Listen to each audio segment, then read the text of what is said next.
Ancora politica, ancora parliamo di indipendenza veneta e conosciamo una delle candidate in lista, Barbara Rossetto, buongiorno, buongiorno a voi, e buongiorno ai telespettatori. benvenuta Grazie. della lista di Padova. Esatto. Perché ha detto di sì a questa candidatura e che spazio hanno le donne all'interno di Indipendenza Veneta? Allora, ho detto di sì a questa candidatura perché credo in un futuro per il Veneto. Io amo moltissimo la mia terra, la mia regione, credo sia una regione splendida, meravigliosa, che però non è stata veramente valorizzata a livello proprio italiano. Quindi veramente quello che è importantissimo per me è proprio il fatto di dare un'opportunità in più al Veneto, no?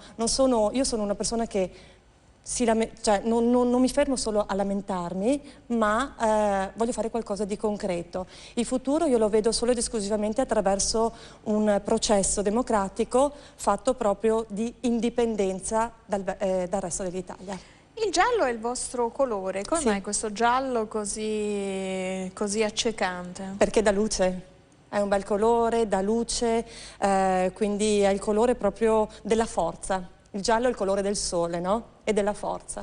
Che forza possono apportare le donne in Indipendenza Veneta? Qual è il ruolo? È un ruolo realmente di parità? È un ruolo di compartecipazione nella strategia? E perché non esprimere allora un candidato alla presidenza donna? Beh, innanzitutto perché comunque va dato veramente merito all'avvocato Morosin di tutto il lavoro che ha fatto, di tutto quello che ha portato avanti finora, della forza con la quale ha portato avanti proprio questa campagna, questa affermazione del Veneto e delle... pardon, scusa, la prima... È l'emozione. Grazie, l'emozione, chiedo scusa, l'emozione. Lei prima sottolineava l'importanza dell'indipendenza. Abbiamo sentito prima il candidato alla presidenza della vostra compagine dire l'indipendenza in maniera legale, in maniera pacifica. Assolutamente.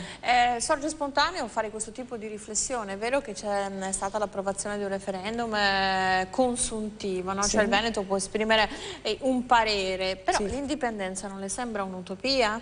Come si può, appunto, come aderire ad un progetto dove l'indipendenza del Veneto non è un'utopia ma è un prefigurarsi uno Stato indipendente all'interno dell'Europa? Beh, ma la via è già stata scritta, cioè nel momento in cui c'è una legge regionale che è stata approvata, la via è già stata scritta, manca solo ed esclusivamente la voglia di attuazione ed è per questo che noi vogliamo entrare appunto all'interno del Consiglio regionale proprio perché vogliamo dare spazio ai veneti. È inammissibile che una regione, uno Stato come il Veneto, no? Che paga e i suoi cittadini non abbiano l'opportunità di esprimersi, visto che c'è questo sentimento popolare dove comunque si ha voglia proprio di indipendenza, noi abbiamo tutti i diritti per poterla esprimere. Però se sulla base dei sondaggi, se non ricordo male, a favore dell'autonomia del Veneto, indubbiamente ci potrebbe essere una maggioranza schiacciante da parte dei veneti, mi pare che quando si parla di indipendenza questa percentuale è molto minore. Perché non basta l'autonomia, ci vuole anche l'indipendenza? Perché comunque autonomia non ce la danno fondamentalmente. È molto semplice, noi abbiamo comunque noi abbiamo delle aziende, abbiamo una struttura economica che fondamentalmente, mi passi il termine, è quella che porta avanti l'Italia, no? O una buona parte dell'Italia è sostenuta dal Veneto, ok? È impossibile materialmente con i conti che ci sono prendere e lasciare da parte il Veneto, assolutamente, ok? Quindi Roma fa la sua parte, però ripeto, noi siamo cittadini veneti, amiamo il Veneto, amiamo questa regione e se io devo pensare ad un futuro, ad un domani, io non ho figli, no? Però penso ai figli di un domani a che tipo di regione noi andiamo a lasciare. Io ho una delle mie migliori amiche che è in programma, ha proprio deciso di prendere ed andare in Canada e lei mi ha detto: guarda Barbara, mi dispiace ma io per i miei figli, il più piccolo ha neanche un anno, io non vedo futuro qua, ma non esiste,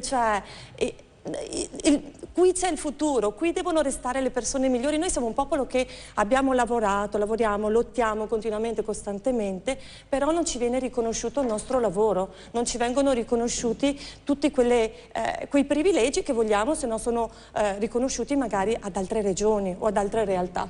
Più che privilegi magari anche diritti, perché non credo che il Veneto abbia la necessità di privilegi, no? Nel senso, ha necessità delle cose giuste, appunto. Ha necessità delle cose giuste. Senta, il suo impegno sarà focalizzato su quali temi, no? Perché ogni candidato ha delle questioni, anche per magari la sua esperienza professionale e civile. Quali sono le questioni su cui lei premerà di più, i temi più sentiti? Beh, sicuramente sul fatto, sull'affermazione del lavoro femminile. Io con la crisi che abbiamo vissuto comunque negli ultimi periodi, io ho in mente alcuni posti, tipo mi è capitato anni fa di passare in paesetti anche piccolini, se vogliamo, della realtà veneta, penso a un Zeminiana per esempio, o paesi anche in provincia di Padova, ok? Dove lì io vedevo che c'erano tantissimi, per esempio, laboratori di confezioni,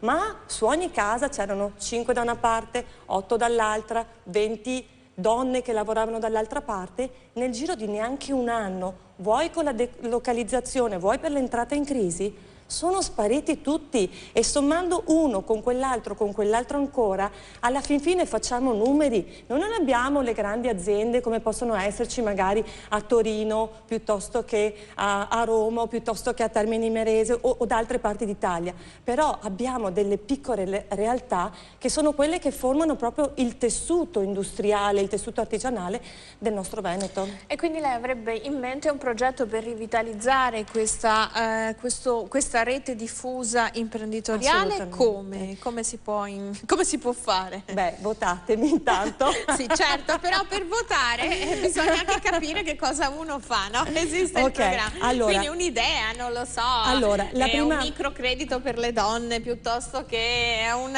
distretto industriale di coworking, non lo so. Assolutamente, guardi, i programmi... Chiedo a lei. Allora, ce ne sono a migliaia, si possono fare tantissime cose, però ripeto, la prima cosa nel momento in cui c'è l'opportunità di avere il referendum, ok, dopo da lì i giochi si aprono e si può veramente mettersi ad un tavolo e discutere di qualsiasi cosa.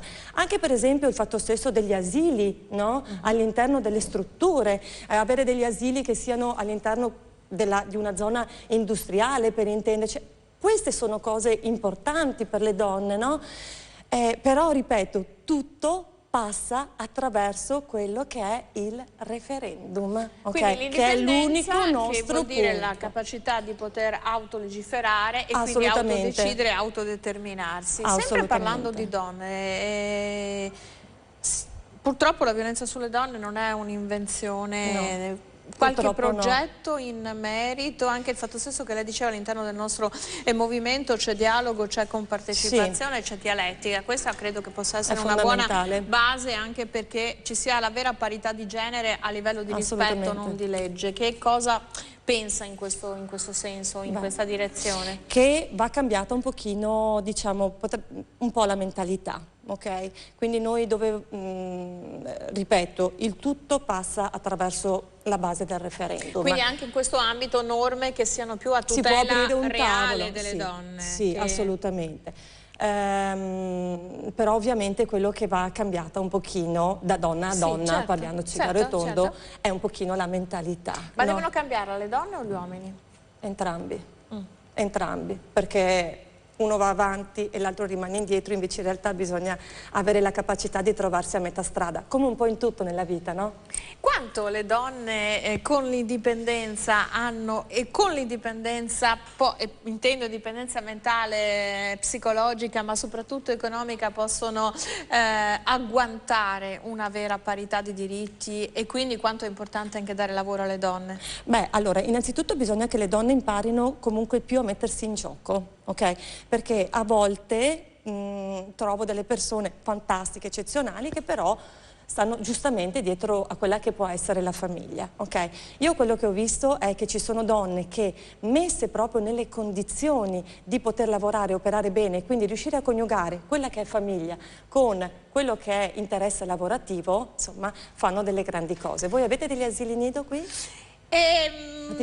Non abbiamo asili nido perché abbiamo pochi bambini. Avete pochi bambini, però vede, se qualcuno ce li ha magari sarebbe ideale non è averli. Problema risolto, però insomma potrebbero dare maggiore produttività alle mamme. Io ringrazio Barbara Rossetto. Grazie a lei, è stata gentilissima. Dopo la pubblicità un altro candidato della lista Indipendenza Veneto. Grazie. Veneta.